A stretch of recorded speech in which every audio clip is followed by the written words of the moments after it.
Hello, year 5 and 6, me, Mr. A, back with story time and continuing chapter 7 of Oversea Under Stone by Susan Cooper. Because the Drew children have just had a disturbing encounter with Miss Polly Withers and that little boy. Let's see what happens next. The sun glowed deep towards the horizon, casting an orange-gold warmth over their faces. "Look at the shadows," Simon said suddenly. His shadow on the ground before him moved a long arm, dapple-edged by the grass as he pointed. "That's the way we can do it from this side, backwards. If one stone was directly between us and the sun yesterday, that means that from here its shadow would be pointing directly to where we were standing then, towards the rock Gummery was sitting against. Look, you can just see it from here." Following his arm, they saw the one chunky rock on the opposite headland, a small, faraway bump on its skyline, lit bright by the gold of the setting sun. It was higher than the standing stones on Kamare Head and further out towards the sea, but it was undoubtedly the spot where they had stood the day before. Jane gazed at Simon in open and unusual admiration. He flushed slightly and became very brisk. "Come on, Barney, quick, before the sun goes. Which stone do you think it was?" "Well, it was the biggest, so it must have been this one." Barney moved a yard or two downhill to the tallest stone. He crossed to its other side, facing the harbour, and crouched down in the shadow, peering at the lone stone across the bay. He frowned doubtfully. Simon and Jane moved to one side of him, waiting impatiently. Barney, his frown deepening, suddenly lay down on his stomach in the grass so that he was lying along the line of the pointing shadow and looking straight ahead. "Am I lying straight?" he said, rather muffled. Yes, dead straight. Is it the right one?" Barney scrambled to his feet, looking doleful. "No, that shadow doesn't point exactly at the rock. You can see the rock clearly enough, but you have to shift your eyes slightly to be looking straight at it, and that's cheating." "But you said it was the tallest stone you saw." "Well, I still say it was." "I don't see how it could have been," Jane said, petulant with disappointment. Simon was thinking hard, holding the rucksack swinging by its strap and banging it absently against his leg. He turned and looked back at the other three stones, standing black now and gold-rimmed against the blaze of the sun. Then he yelped, dropped the rucksack and rushed towards the furthest stone, scrambling down as Barney had done to lie in its shadow. Holding his breath, he dropped his chin to the grass and shut his eyes. "Move your top half a bit to the left, you're not straight," Jane said, close beside him, beginning to understand. Simon shifted a few inches, raising himself on his elbows. "That right?" "Okay." Simon crossed his fingers and opened his eyes. Straight in front of him over the blades of grass, right in the middle of his line of vision, the bright sunlit rock on the opposite headland was staring him in the face. "This is the one," he said in a curiously subdued voice. Barney rushed across and dropped down beside him. Let me!" He elbowed Simon out of the way and squinted across the harbour at the rock. "You're right," he said rather reluctantly, "but it was the biggest stone that I saw. I know it was." "That's right," said Jane. "What do you mean, that's right?" "Look at the way the stones are put up. Look at the way the ground slopes. This is the top of the headland, but it isn't flat, and the big stone is lower down than the others. The one you're next to now is higher up the hill, even though it's not the tallest. So where you saw its outline against the sky yesterday, it looked as if it was the tallest." "Gosh," said Barney, "I never thought of that." Simon said loftily, "I thought you might get there in the end." "Well, it was jolly clever of you," Jane said. "If you hadn't been so quick, we might never have realised. The shadows will be gone soon." She pointed down at the grass. The blaze of the sun was sinking over the far horizon behind them, and the shadow creeping up over the ground, swallowing up the long shadows of the stones. But across the harbour, the rock on the other headland, higher up and longer exposed to the sun, still shone bright like a beacon. Barney whooped with delight. Phone, excuse me. Sorry about that. Water heater problems.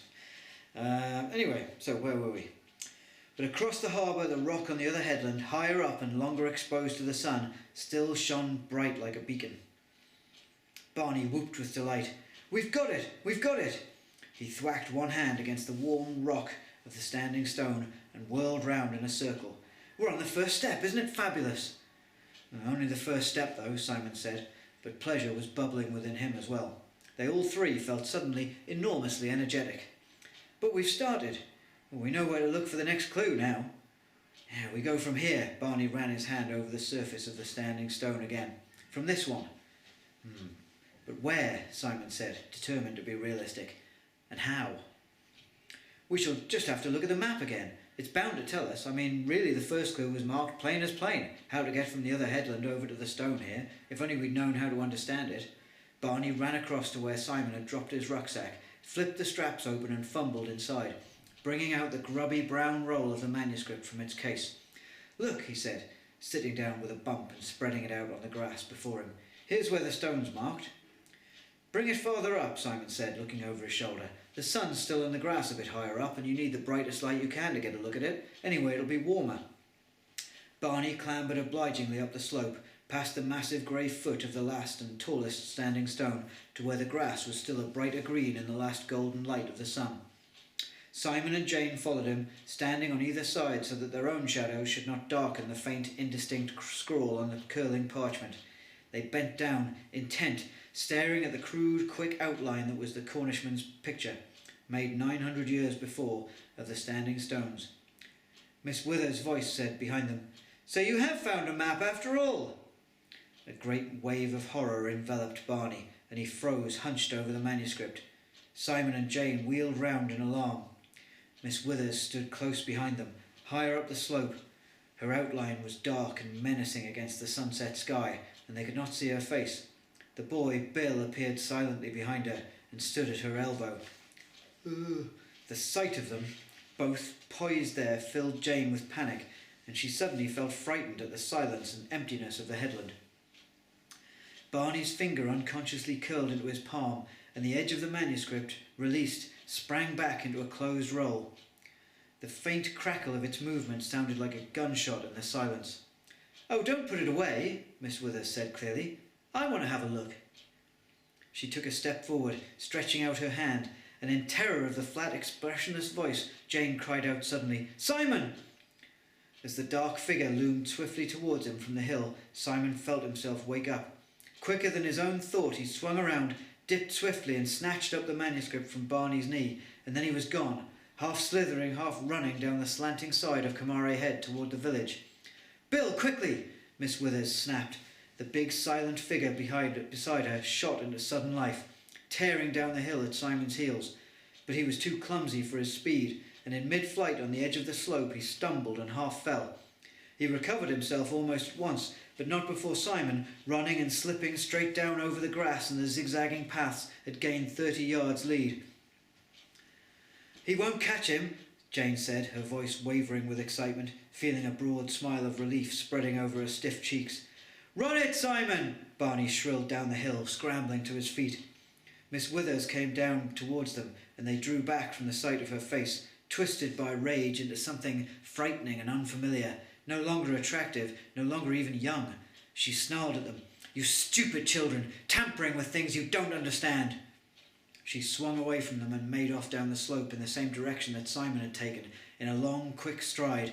They watched her angry, erect back cross and recross the slope of the zigzag path until she disappeared over the edge of the headland. "Come on," Barney said. "We've got to find Gummery. Simon's going to need help." The dry grass was like polished wood under Simon's feet, giving no grip as he slipped and slithered down the hillside. Now on his feet, now flat on his back and elbows, holding one arm up, always to keep the manuscript from damage. Behind him he heard the noise of the boy from the village, slipping and stumbling more heavily, his breath rasping in his throat, and an occasional gasping curse as he lost his footing and fell.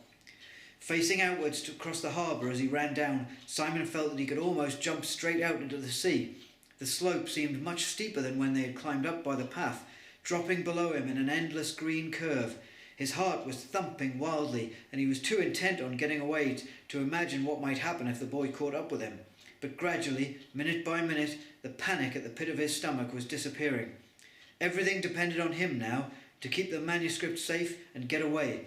He was almost enjoying himself. This was something that he could understand. It was like a race or a fight at school, himself against the boy Bill, and he wanted to win. Panting, he glanced over his shoulder. The boy seemed to be gaining on him a little.